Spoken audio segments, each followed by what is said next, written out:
Hello friends, welcome back to my channel. आज मैं लेकर आई हूँ आप लोगों के लिए बचे हुए चावल के बहुत ही क्रिस्पी और कुरकुरे से पकौड़े। ना ही इसमें हम इनो डालेंगे और ना ही मीठा सोडा, और ये घर की ही कुछ चीज़ों से बनकर ये पकौड़ा तैयार होती है। बहुत ही लाजवाब, बहुत ही क्रिस्पी पकौड़े बनते हैं और इसे बनाएंगे आज बचे हुए चावल से। तो चलिए इसे बनाना शुरू करते हैं। हमने यहाँ पे 2 कप चावल लिया है, जो हमारे बचे हुए चावल है। और इसे हमें क्या करना है, सबसे पहले हमें इसे एक मिक्सर के जार में डालकर इसे अच्छे से इसका एक पेस्ट बनाना है। ये चावल हमने यहाँ पे लगभग 2 कप लिए हैं और सारे चावल को हम जार में डाल देते हैं। इसे अच्छे से थोड़ा सा पानी डालकर हमें इसका एक स्मूथ पेस्ट तैयार कर लेना है। ज़्यादा पानी बिल्कुल नहीं डालना है, थोड़ा ही डालना है।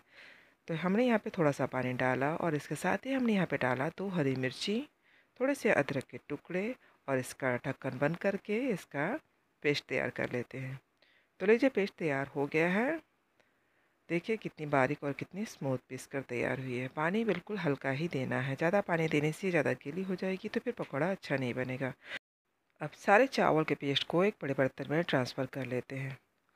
और इस जार को हमें धोना नहीं है, इसमें अभी हमें इसका इस्तेमाल अभी फिर से करेंगे। तो इस चावल के पेस्ट को रखते हैं साइड में और सेम जार को ले लेते हैं। और उसमें हमने यहाँ पे लिया है 3 उबले हुए आलू। आलू हमारे छोटे थे इसलिए हमने 3 लिया। अगर आपके पास बड़े आलू हो तो आप 2 भी ले सकते हैं। सारे आलूओं को हमने छोटे टुकड़े कर दिए हैं और इसे इस जार में डाल देते हैं। और साथ में इसमें डालते हैं थोड़ा सा पानी और इसे भी ढक्कन बंद करके इसका पेस्ट तैयार कर लेते हैं।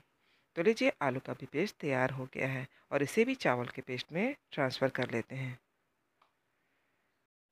तो लीजिए, सबको हमने अच्छे से ट्रांसफ़र कर लिया। अब इसमें डालते कुछ मसाले। तो यहाँ पे हमने डाला 1 छोटी चम्मच जीरा, स्वाद अनुसार नमक, साथ ही हमने यहाँ पे लिया 2 से 3 हरी मिर्ची जिसे बारीक काटा है, 1 छोटी चम्मच हमने लिया है चिली फ्लेक्स, और कुछ हरे धनिया जिसे बारीक काट लिए है। तो अब हमें क्या करना है, इसे अच्छी तरह से अपने हाथों से एक ही डायरेक्शन में घुमाते हुए लगातार 1 से 2 मिनट तक अच्छे से फेंटना है। और इससे ज़्यादा इसमें कुछ भी नहीं पड़ता। ये बहुत ही कम चीज़ों में ये पकौड़ा बनकर तैयार होती है। और इसे आप लगातार इस तरह फेंटेंगे तो आपको ना ही इनो की ज़रूरत पड़ेगी और ना ही मीठा सोडा की। तो हमने इसे लगातार चलाते हुए काफ़ी देर इसे अच्छी तरह से फेंट लिया है। और देखिए, इसका बैटर बिल्कुल तैयार हो गया है। बस इससे ज़्यादा से हमें नहीं फेंटना है। तो बैटर तैयार हो गया। बिठाते हैं तेल और तेल को गर्म होने देते हैं। तो लीजिए, तेल हमारा गर्म हो गया। अब सारे पकौड़े को हमें छोटी छोटी बड़ियों की तरह तल लेते हैं। जिस भी शेप में आप इसे बनाना चाहते हैं उसे बना लें। ये बहुत ही आसान है, बहुत ही जल्दी बनकर तैयार हो जाती है। और इसे फटाफट इसमें डालते जाएं और फ्लेम को यहाँ पे लो रखें। लो फ्लेम पे पहले सारे पकौड़े को डाल देते हैं, फिर इसे मीडियम फ्लेम पे अच्छे से इसे तलेंगे सुनहरा होने तक। अगर आपका बैटर थोड़ा गीला हो जाए तो आपको क्या करना है, 2 चम्मच इसमें चावल का पाउडर डाल दें, या फिर मैदा डाल दें, या फिर बेसन डाल दें। आप कुछ भी डालकर उसे ठीक कर सकते हैं। तो देखिए, सारे पकौड़े हमारे कैसे तेल में तैर रहे हैं। इसे 1 से 2 मिनट के लिए हमने ऐसे यूँ ही छोड़ दिया था। अब सारे फूल कर ऊपर तैरने लग गए हैं। तो हमें यहाँ पे एक चम्मच की सहायता से अच्छे से इसे हिलाते हुए मिक्स कर देना है और पलटते रहना है। तो देखिए, दोनों साइडों से कितने अच्छे से ये फुली फुली क्रिस्पी हमारा ये पकौड़ा बनकर तैयार हो गया है। तो लीजिए, पकौड़े को हमने काफ़ी अच्छी तरह से क्रिस्पी होने तक, सुनहरा होने तक इसे अच्छे से तल लिया है। अब सारे पकौड़े को तेल को छानते हुए निकाल लेना है। और ये बहुत ही जल्दी झटपट बनकर तैयार हो जाती है, मिनटों में। सिर्फ घर की ही कुछ चीज़ों से आप जिसे भी खिलाएंगे आपकी ये तारीफ़ करते नहीं थकेंगे और किसी को पता नहीं चलेगा कि आपने इसे बचे हुए चावल से बनाए हैं।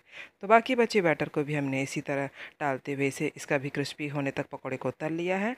और चलिए, ये खाने के लिए बिल्कुल तैयार हो गया है और इसके प्लेटिंग कर लेते हैं। तो बहुत ही लाजवाब, बहुत ही क्रिस्पी, बहुत ही चटपटी सी हमारी ये पकौड़ा बनकर तैयार हो गई है।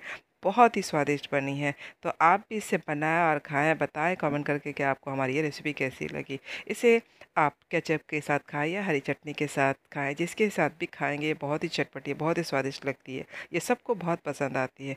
तो फ्रेंड्स, अगर आपको हमारी रेसिपी पसंद आई होगी तो प्लीज़ इसे लाइक करना और इसे ज़्यादा से ज़्यादा शेयर करना और हमारे चैनल को सब्सक्राइब करना ना भूलना। तो देखिए, मैं पकौड़े को दिखाती हूँ, इसे मैं तोड़ कर दिखाती हूँ कितनी क्रिस्पी और कितनी जालीदार बनी है। ऊपर से क्रिस्पी और अंदर बहुत फुली हुई जालीदार ये पकौड़े बनते हैं, बिना इनो और बिना सोडा के। तो फ्रेंड्स, मैं तो चली इसे एंजॉय करने। आप भी इसे बनाएं और खाएं। बताएं कमेंट करके आपको यह हमारी ये रेसिपी कैसी लगी। तो फिर से मिलते हैं एक नई रेसिपी के साथ। तब तक के लिए बाय बाय, टेक केयर।